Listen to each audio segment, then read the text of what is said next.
Doctor Mohammad ইউনূসের সাথে যে এই মিটিংটি হয়েছে সেটি কিন্তু কোনো ছাত্র সংগঠনের মিটিং ছিল না, কিন্তু অনেক গণমাধ্যম সেটিকে প্রচার করেছে যে ছাত্র সংগঠনগুলোর সাথে ডক্টর মোহাম্মদ ইউনূসের মিটিং, যাতে করে যে সমস্যাটি হয়েছে বাংলাদেশে ক্রিয়াশীল ফেসিবাদ বিরোধী অনেকগুলো ছাত্র সংগঠন রয়েছে যাদের এই আন্দোলনে তাদের অবদান অনস্বীকার্য।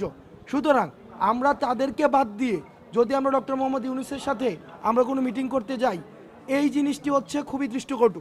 কারণ এই মিটিংয়ের এজেন্ডা কিন্তু ছাত্র সংগঠনগুলোর সাথে ডক্টর মোহাম্মদ ইউনূস বসেননি, বরং উনি যেহেতু উনি বলেছেন যে বিভিন্ন স্ট্রাইকের সাথে উনি বসা অব্যাহত রাখবেন, কিছুদিন পরে প্রাইভেট বিশ্ববিদ্যালয়গুলোর সাথে বসবেন, ছাত্র সংগঠনগুলোর সাথে উনি আলাদা বসবেন, রাজনৈতিক দলগুলোর সাথে উনি আলাদা বসছেন।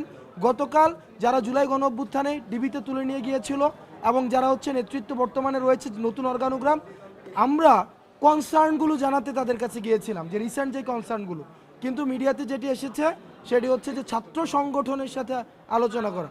তা আমরা অনুরোধ করব যদি আপনাদের জায়গা থেকে সুযোগ থাকে এই জিনিসটা প্রচার করার। আর দ্বিতীয়ত আমরা খুবই দুঃখিত যে আপনাদেরকে এতক্ষণ অপেক্ষা করানোর জন্য। ভবিষ্যতের যে মিটিংগুলো হবে সেগুলো যতটা সম্ভব প্রিসাইজ করে আপনাদেরকে আপডেট রাখার আমাদের সর্বোচ্চ প্রচেষ্টা থাকবে।